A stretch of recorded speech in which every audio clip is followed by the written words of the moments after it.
Freedom's calling, chains are falling, hope is dawning, bright and true.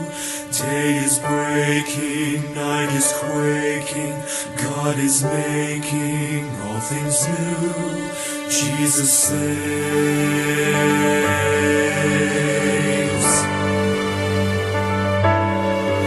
Hear the heart of heaven beating, Jesus saves, Jesus saves, and the hush of mercy breathing, Jesus saves, Jesus saves.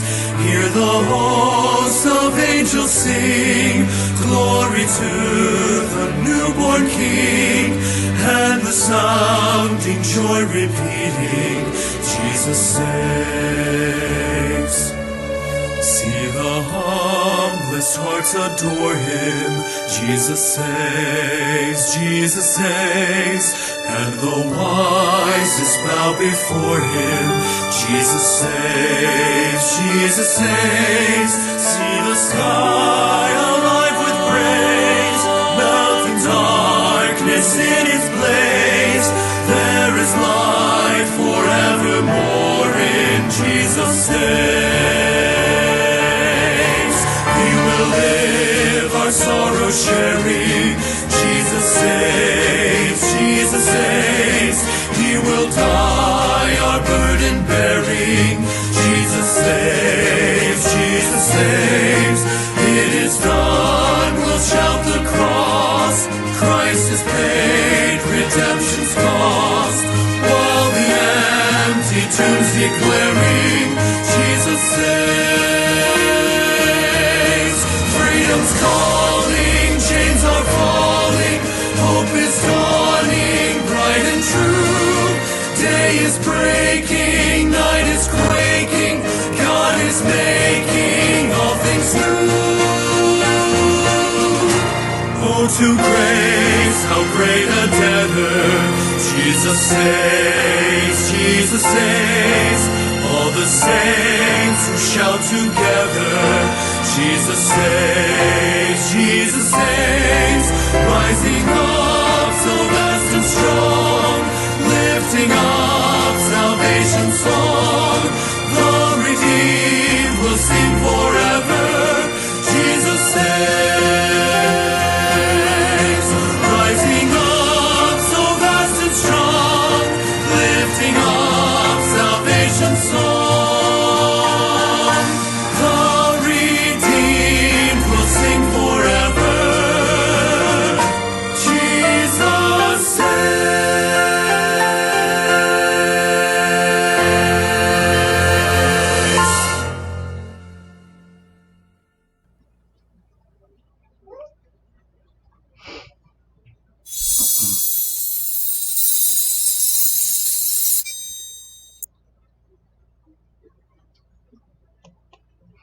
Okay, daghang salamat sa grasya sa Ginoo na sabta ni ato ang the 15-minute Bible Truth online broadcasting ministry. Salamat mi sa Ginoo sa inyong kanunay nga pagsunod aning programa, ug salamat kaayo sa Dios nga tagaan tani nga mga higayon nga maka-share mi ninyo sa kamatuoran diri sa pulong sa Dios. Muna nga higala among dako nga pag-ampo nga unta mahimo ning lamdag sa inyoha nga mga salabutan, no, nga makasabot mo sa kamatuoran diri sa Biblia, because ningon ang Biblia nga kita mahibalo sa kamatuoran, ug ang kamatuoran mohatag nato og kagawasan, no, kagawasan gikan sa mga sa bakat, no, kagawasan gikan sa tradisyon aning kalibutan na, no. So atong pagtukion kanunay diri kaning kamatuoran sa Biblia, mga higala,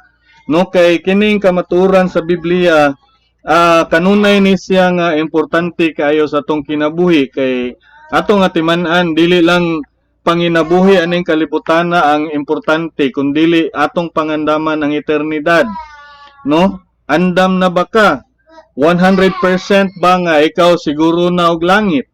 100% ba nga ikaw kana andam na sa eternidad? So igala ning adlaw karon atong pagahisgutan O sa taud-taud atong kauban si Brother Ferdinand Orias nga mo-share sab nato no through online sa pag ani nga kamaturan nga atong hisgutan karon. Okay, so ablihan na to ang mga Biblia sa Galacia 2:16. No, ingon ang Bible, nasayod nga ang usa ka tawo wala gipakamatarong pinaagi sa mga buhat sa balaod, apan pinaagi sa pagtuo ni Hesus Kristo. Bisan kita mituo diha ni Hesus Kristo, aron kita mamatarong pinaagi sa pagtuo ni Kristo siya, ug dili sa mga buhat sa balaod, kay pinaagi sa mga buhat sa balaod walay unod nga pagamatarungon. Now, timan-an nato mga higala, si Apostol Pablo batid ni siya sa balaod, ngano man tinudloan gud ni siya ni Gamaliel, no?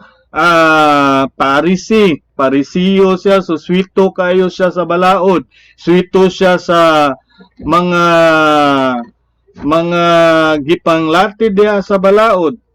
No, paningon sa Apostol Pablo, apan dili di ay tama matarong pinaagi sa pagtuman sa balaod. Ngano man kay ningon ang Bible, pinaagi sa buhat sa balaod walay unod nga pagamatarungon. Because ang paagi sa Dios mga higala sa atong pagkamatarong diha lang ni Jesus Christ.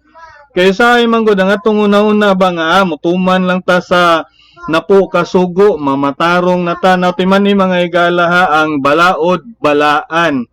Ang balaod gihatag sa Dios, balaan na siya, dapat siya tumanon, dapat siya nga atong nga pagasundon. But sadly kita makasasala na tao man ta sa sala. Bisag unsaon nato sa atong kaugalingon, muhimo man gyud tag sala, muna-una tag sala, musulti ta og sala, ngano man makasasala man ta, kay timan ini gingon ang Bible, walay matarong wala bisan usa. Kitang tanan nakasala, ayaw gyud paguna-una nga leader na siya sa simbahan, dili na siya makasasala atubangan sa Dios, kita tanan makasasala ta. No? Walay makatuman nato anang mga pagkamatarong diha sa balaod. Muna ningon sa Apostol Pablo, walay unod nga pagamatarungon pinaagi sa balaod, no? Kay timan ni mga higala nga ningon ang James chapter 2 verse 10. James chapter 2 verse 10. Ningon dire kay si bisan kinsa nga magabantay sa tibuok balaod ug bisan pa nakasupak sa usa, siya nakalapas sa tanan. No, you see, kung magmabinantayon kayo ka sa balaod nga nakasupak kag usa, nakasala na ka sa tanan, no? Nakasala na ka sa tanan. Now, kinsa man kunoy may laki nato nga dili makasala, kita tanan makasala man ta. No, wala man gyud may laki nato aning kalibutan na.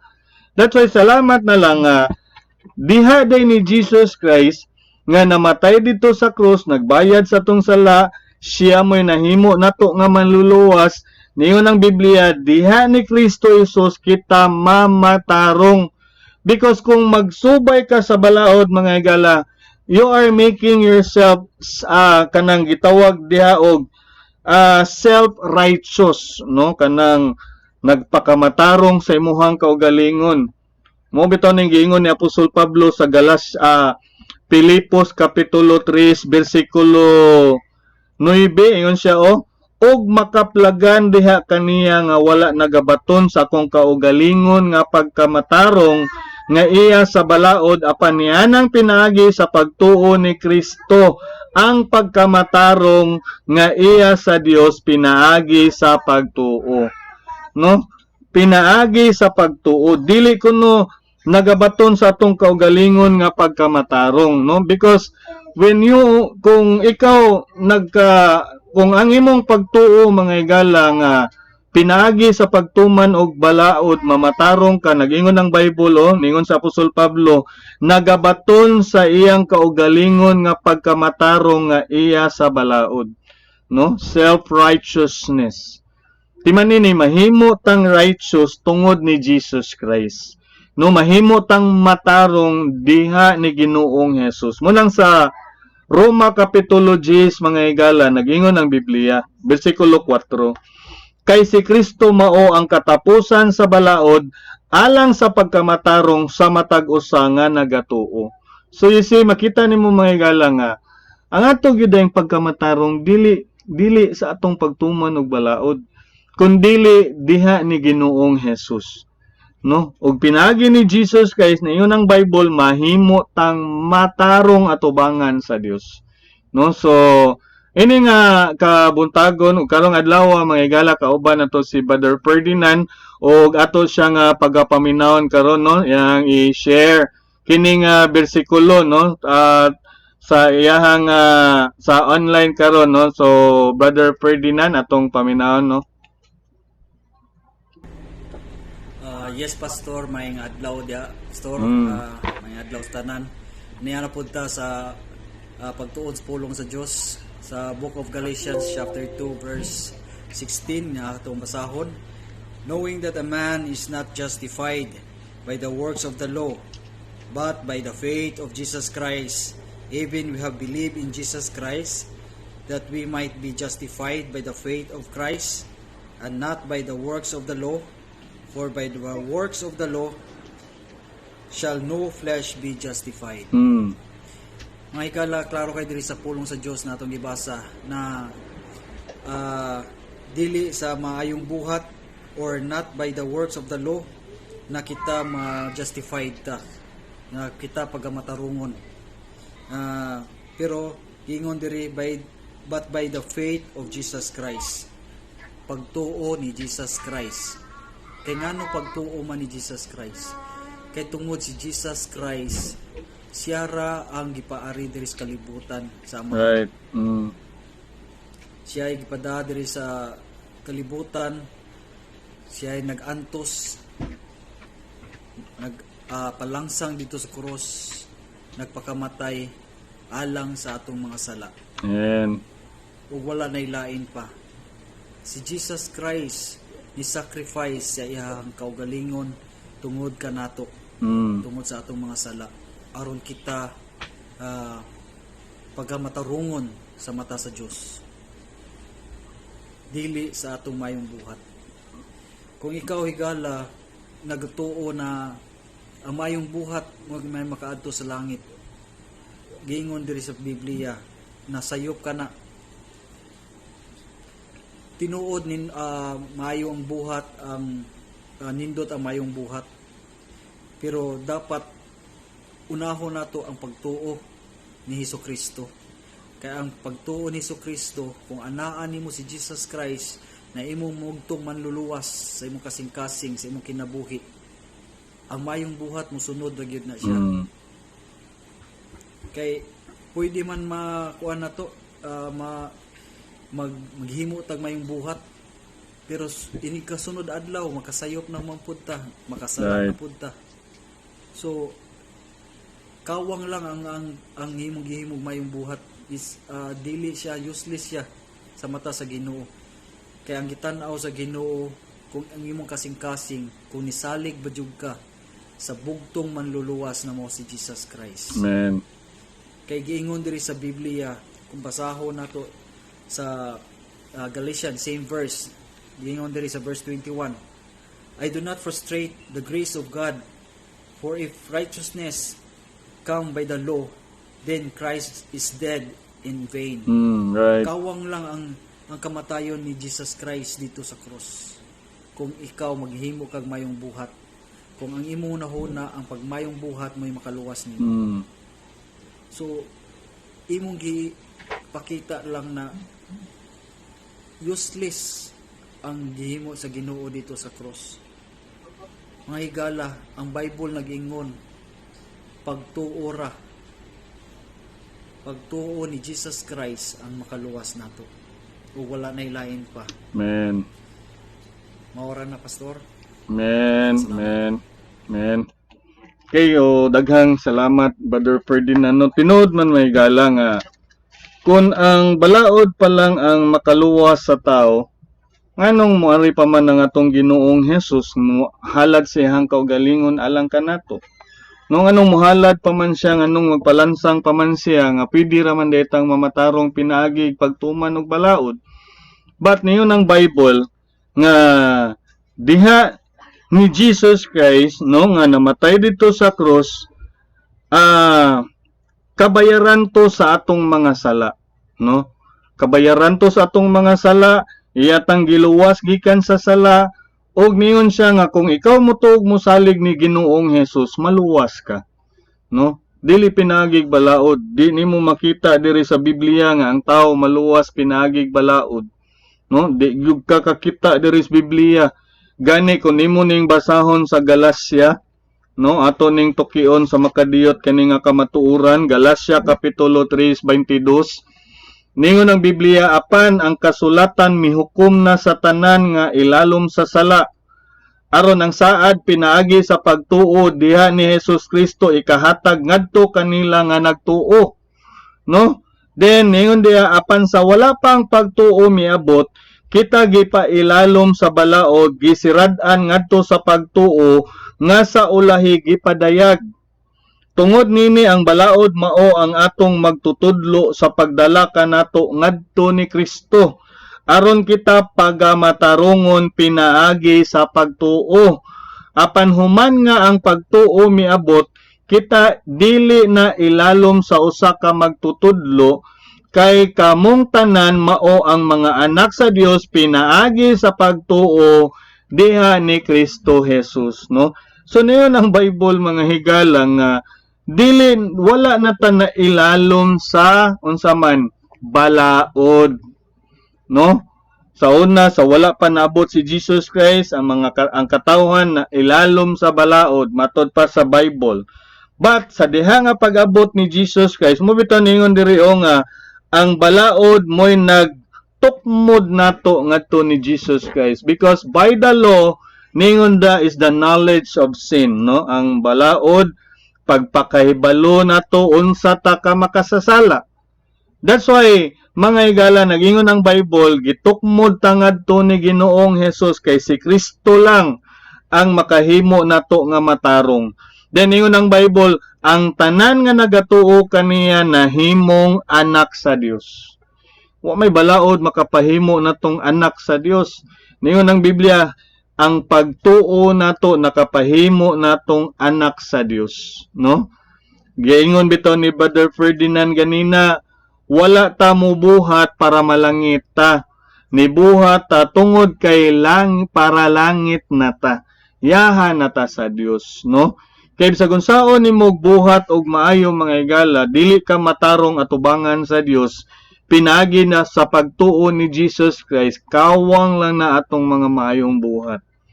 No? Kawang lang na siya.